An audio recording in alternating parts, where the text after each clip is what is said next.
Jika orang-orang Brazil menjadikan sepak bola sebagai agama, maka Stadion Maracanã adalah sinagoganya. Dan bila sepak bola pernah menorehkan luka, maka kekalahan Brasil dari Uruguay di final Piala Dunia 1950 adalah rasa sakit kolektif yang tidak akan pernah tersembuhkan.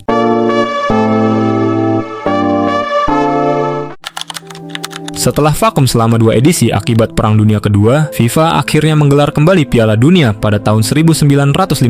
Itu adalah edisi keempat sejak turnamen pertama pada 1930. Saat itu, dunia baru saja keluar dari fase kehancuran panjang akibat perang. Eropa masih sibuk membangun ulang kota-kotanya, memperbaiki infrastruktur, dan memulihkan ekonomi yang porak-poranda. Dalam situasi seperti itu, tidak banyak negara yang mampu atau siap menjadi tuan rumah turnamen global. Brazil berbeda, negara di Amerika Selatan itu relatif lebih stabil secara ekonomi dan politik dibanding banyak negara Eropa pasca perang. Ketika FIFA membuka penawaran tuan rumah, Brasil menjadi kandidat paling siap, sehingga hak penyelenggaraan pun diberikan kepada mereka. Bagi Brasil yang belum pernah menjadi juara hingga saat itu, Piala Dunia 1950 dipandang lebih dari sebuah turnamen sepak bola. Ia diposisikan sebagai simbol kebangkitan dan modernitas nasional dalam momentum selepas perang global. Dengan demikian, stadion baru mulai dibangun, infrastruktur mulai dilengkapi, dan narasi tentang Brasil sebagai kekuatan masa depan mulai digaungkan. Brasil ditunjuk sebagai tuan rumah FIFA World Cup dalam Kongres FIFA di Luxembourg pada tahun 1946. Penunjukan itu bukan sekadar kehormatan, melainkan peluang politis dan simbolik. Di tengah dunia yang baru bangkit dari Perang Dunia Kedua, Brasil ingin memperlihatkan dirinya sebagai bangsa modern yang siap berdiri sejajar dengan Eropa. Pada 2 Agustus 1948, pembangunan Estadio do Maracanã resmi dimulai. Proyek ini segera menjadi salah satu konstruksi paling ambisius dalam sejarah Amerika Selatan. Tidak kurang dari 7 arsitek Brasil terlibat dalam perancangan awal, diantaranya Rafael Galvão, Miguel Feldman, Waldir Ramos, Oscar Valdetaro, Orlando Azevedo, Pedro Paulo Bernardes Bastos, dan Antonio Dias Carneiro. Koordinasi teknis proyek dikelola oleh Insinyur Humberto Menescal. Secara arsitektural, stadion ini berbentuk oval raksasa dengan struktur beton melingkar yang terbuka di bagian atas. Tribun berdiri menjulang membentuk lingkaran masif, sebuah kawah suara yang dirancang untuk menelan gema dan mengubahnya menjadi tekanan kolektif. Mengadopsi konsep bowl dengan tribun bertingkat yang luas dan sebagian besar tanpa kursi individual, stadion ini diproyeksikan mampu menampung lebih dari 150.000 orang, menjadikannya stadion sepak bola terbesar di dunia saat itu. Pembangunan dilakukan di kawasan Maracanã, zona utara Rio de Janeiro, yang kala itu masih merupakan ibu kota Brasil. Stadion ini berdiri dekat Sungai Maracanã dan bersebelahan dengan jalur kereta utama yang menghubungkan pusat kota dengan distrik-distrik pada penduduk di sekitar, menjadikannya dapat diakses oleh kelas pekerja maupun elit perkotaan. Sejak awal, stadion ini dirancang bukan hanya sebagai arena olahraga, tetapi sebagai milik rakyat, sekaligus simbol modernitas nasional. Lebih dari 10.000 pekerja terlibat selama hampir 2 tahun, dimulai pada 1948, untuk memastikan stadion siap sebelum turnamen. Ketika akhirnya dibuka untuk dunia, Maracanã bukan sekadar bangunan beton terbesar di sepak bola. Ia adalah manifestasi ambisi sebuah bangsa, dan justru karena dibalut ambisi yang sedemikian besar inilah, apa yang kemudian terjadi di dalamnya terasa begitu menghancurkan.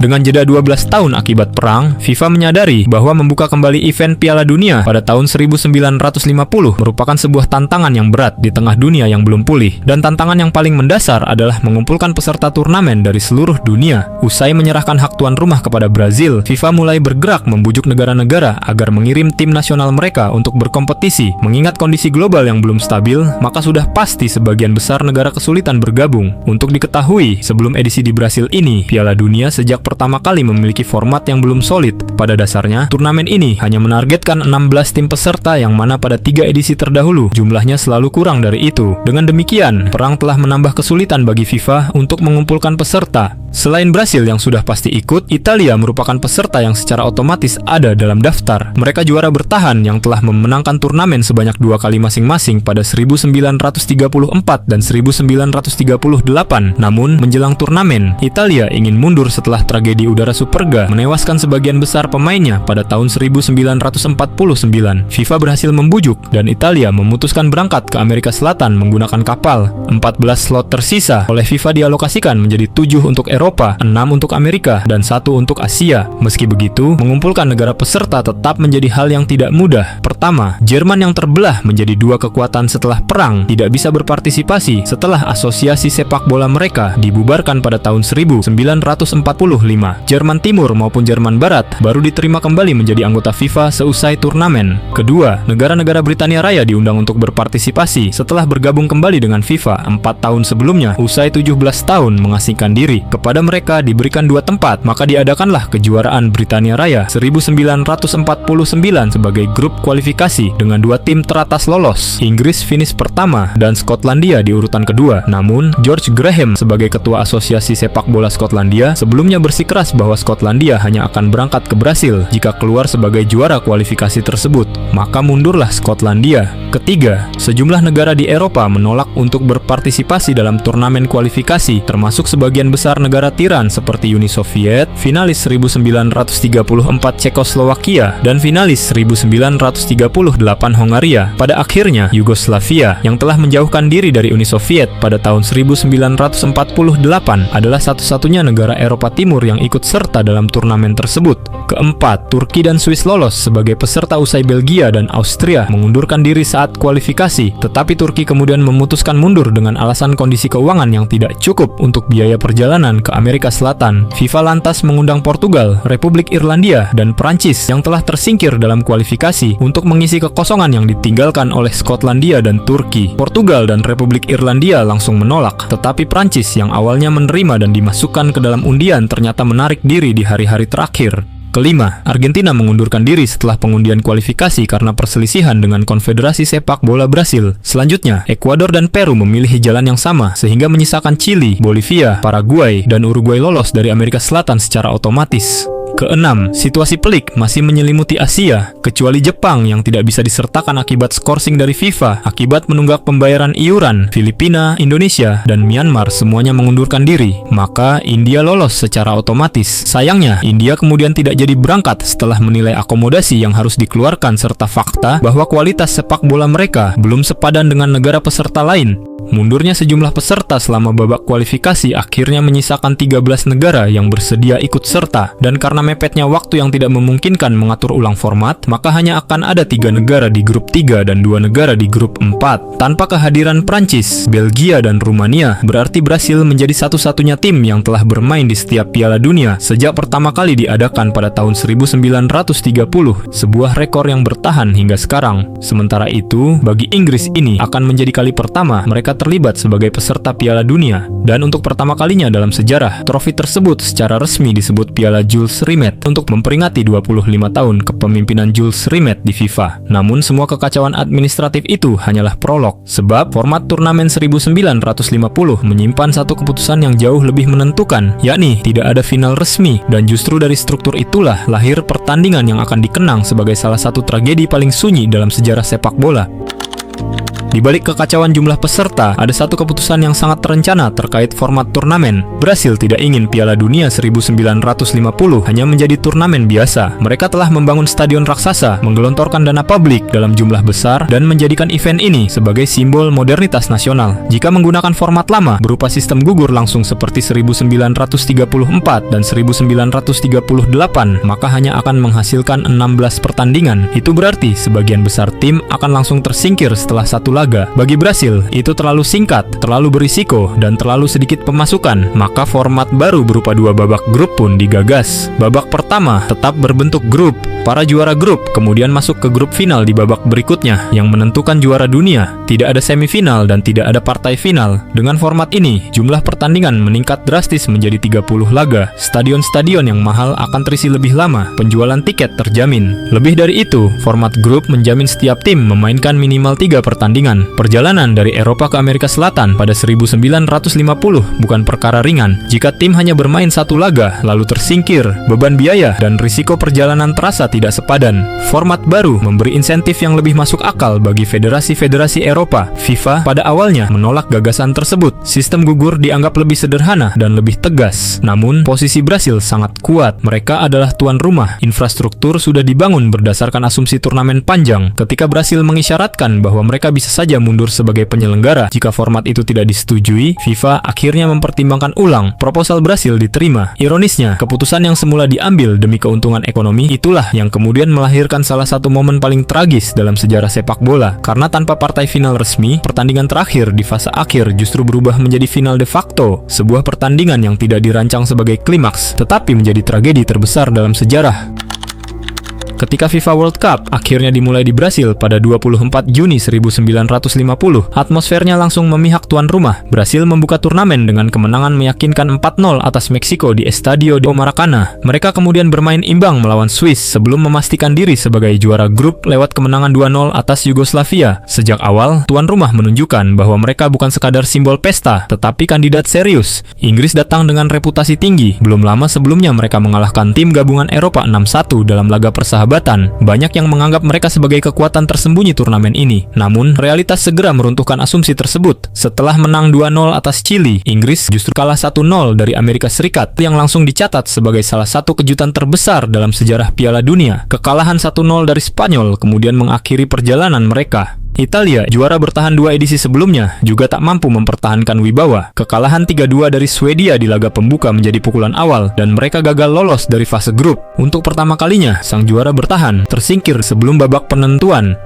Sementara itu, grup 4 hanya dihuni 2 tim akibat serangkaian pengunduran diri. Uruguay memanfaatkan situasi tersebut dengan menghancurkan Bolivia 8-0 dan melaju ke babak akhir tanpa perlawanan berarti. 4 juara grup akhirnya terbentuk: Brasil, Spanyol, Swedia, dan Uruguay. Namun sebelum memasuki fase akhir berbentuk liga yang akan menentukan juara dunia, fase grup menyisakan satu momen unik. Pada laga terakhir, grup 1 antara Swiss dan Meksiko, kedua tim hanya membawa seragam merah. Federasi Brasil melakukan undian koin untuk menentukan siapa yang berhak mengenakan kostum utama. Meksiko memenangkan undian tersebut, tetapi menyerahkan haknya kepada Swiss sebagai gestur persahabatan. Swiss kemudian tetap memakai seragam mereka, sementara Meksiko meminjam kostum biru putih milik klub lokal Esporte Clube Cruzeiro dari Porto Alegre. Detail kecil itu lantas menjadi simbol turnamen 1950 tentang improvisasi, keterbatasan, dan sepak bola yang masih mencari bentuknya di tengah dunia pasca perang.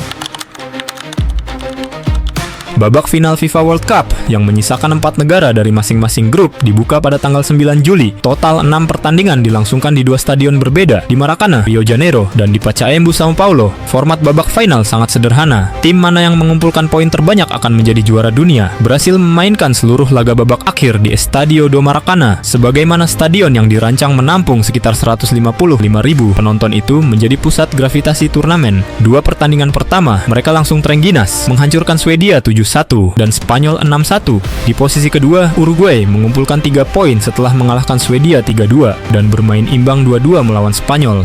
Maka dengan 2 kemenangan dan 13 gol itu, secara matematis Brasil hanya membutuhkan hasil imbang melawan Uruguay untuk menjadi juara. Namun, sesuai sejarah yang telah tertulis hari ini, ekspektasi masyarakat Brasil pada waktu itu ternyata berubah menjadi tragedi moral yang mungkin tidak akan pernah sembuh selamanya. Hari Minggu pagi, tanggal 16 Juli 1950, jalan-jalan di kota Rio Janeiro berubah menjadi warna putih. Kawasan sekitar stadion utama padat sejak pagi hari, mengingat performa timnas Brasil sepanjang babak grup hingga laga-laga terakhir menjelang perlawanan Uruguay. Masyarakat percaya bahwa juara adalah keniscayaan. Dengan demikian, menjelang pukul 3 sore di mana peluit kick-off akan berbunyi, euforia telah mengambang di udara di mana pesta bahkan sudah dimulai. Di dalam stadion, tak kalah sigap. Mulai pukul 7 pagi waktu setempat, semua sudah bersiap. Panitia dan pekerja rela lembur dan bekerja lebih pagi demi pertandingan penting bagi seluruh rakyat Brasil. Di dalam ruangan tempat segala perayaan dipersiapkan, para petugas memeriksa medali yang konon telah diukir nama-nama pemain Brasil, meskipun sampai saat itu belum ada tradisi pengalungan medali. Demikian pula, gladi resik diadakan untuk memastikan persiapan pesta kemenangan yang nanti dipentaskan di stadion sudah sempurna. Saking percaya dirinya mereka, podium pun telah disusun sedemikian rupa untuk menyesuaikan di mana Presiden FIFA dan kalangan VIP berada serta di mana skuad Brasil nanti angkat piala. Yang paling mengejutkan, 4 jam menjelang pertandingan dimulai, stadion itu telah penuh. Dari data penjualan tiket diketahui bahwa jumlah yang hadir telah melebihi 200.000 orang, jauh melebihi kapasitas stadion yang dibangun untuk menampung hanya 150.000. Tetapi orang-orang Brasil tidak peduli, meskipun petugas keamanan terus memastikan bahwa kejadian pada hari Kamis saat Brasil mengalahkan Spanyol, di mana 2 orang penonton meninggal dunia karena berdesakan dan sejumlah lainnya mengalami cedera. Jumlah yang hadir di pertandingan pemuncak itu menjadi tidak terkendali. Jam-jam menuju pukul 3 sore penuh keriuhan, Maracana membahana, dan yel-yel Brasil terdengar di mana-mana. Ketika waktu pertandingan akhirnya tiba, atmosfer yang semarak itu terasa mengintimidasi skuad Uruguay sejak pertama kali menjejakkan kaki di atas lapangan. Dan begitu peluit dibunyikan sementara bola mulai bergulir, 200.000 orang di tribun yang bersukacita itu tidak menyadari bahwa mereka sedang menuju takdir yang kelam. Pertandingan dimulai sebagaimana perkiraan. Brasil mengurung pertahanan Uruguay dan berkali-kali hampir mencetak gol. Wasit pertandingan asal Inggris, George Reader, terlihat tegang dan terus memastikan bahwa bunyi peluitnya melampaui suara gemuruh stadion. Uruguay saat itu adalah juara dunia pada tahun 1930 saat Piala Dunia pertama kali digelar. Namun, di atas lapangan Maracana saat itu, mereka diyakinkan bahwa pertandingan melawan Brasil hanyalah seremonial belaka yang mana pemenangnya sudah dipastikan. Dengan begitu, mereka tidak memiliki kepercayaan diri yang sama dengan tuan rumah dan harus mati-matian bertahan di area mereka sendiri sepanjang babak pertama. Pertahanan Uruguay yang rapat kemudian jebol di awal babak kedua. Friaca yang lepas dari jebakan offside dengan mudah menaklukkan kiper Uruguay, Rocky Maspoli.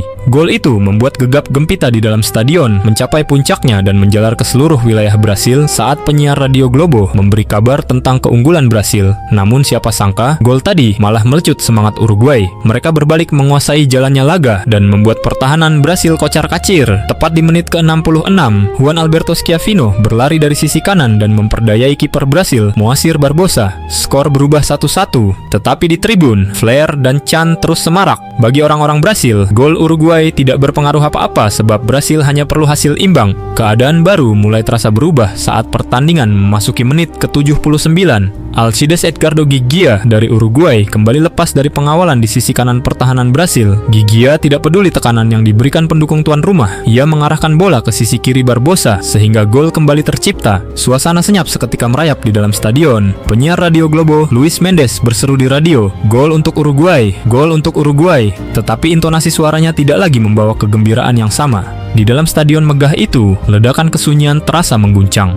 Pertandingan yang tersisa 10 menit itu membuat pendukung Brasil kikuk dan tegang. Tampak jelas rasa cemas melingkupi seisi stadion, di mana tangan-tangan yang semula terkepal kini terbuka dan bergetar. Beberapa saat kemudian, George Reader meniup peluit panjang menutup pertandingan. Kedua tim tampak sama-sama menangis. Air mata pemain Uruguay adalah rasa tidak percaya bahwa mereka juara, sementara air mata pemain Brasil adalah air mata duka atas takdir yang mengkhianati ekspektasi. Dari atas lapangan, tangisan kemudian merayap ke seisi stadion, mengubah Maracana yang megah menjadi pilu. Presiden FIFA, Jules Rimet, lantas menggambarkan suasana itu sebagai kesunyian yang menyesakkan. Dan atas rasa empatinya terhadap pendukung Brasil, penyerahan trofi kepada Uruguay dilakukan tanpa perayaan dan seremonial, bahkan tanpa podium dan pidato darinya. Di kemudian hari, baru diketahui bahwa sang presiden sejatinya telah menyiapkan pidato dalam bahasa Portugal untuk kemenangan Brasil. Pidato itu tidak pernah tersampaikan, sebagaimana pula medali dengan nama-nama pemain Brasil tidak pernah dikalungkan. Pada senja itu, siapapun yang hadir di sana tidak akan melupakan suasana kontras di stadion. Sementara para pemain Uruguay diam-diam merayakan kemenangan, orang-orang Brasil larut dalam rasa sakit yang tragis. Sebagian orang yang tidak kuasa menahan tangis terseduh-seduh di tribun. Sebagian lain yang masih tidak menerima kenyataan mengungkapkan kekecewaan melalui suara-suara kepada pemain mereka sendiri. Tragedi Maracana semakin kelam ketika 2 orang pendukung melakukan bunuh diri di stadion yang sesak itu. Kematian kemudian bertambah setelah 3 orang dinyatakan meninggal akibat serangan jantung, sementara lebih dari 150 orang dirawat oleh petugas medis akibat desakan fisik maupun psikis. Lebih dari itu, duka dari Maracana berimbas pada pemain-pemain yang tampil di lapangan. Sejumlah nama disalahkan, dirundung dan dikucilkan, dan satu nama yang dikenal dalam sejarah sebagai korban kemarahan orang-orang Brasil adalah Moacir Barbosa. Ia dikutuk secara sosial atas 2 gol Uruguay ke gawangnya. Penderitaan Barbosa tidak tercerahkan dan secara tidak adil, ia harus memikul duka kolektif orang-orang Brasil hingga akhir hayatnya.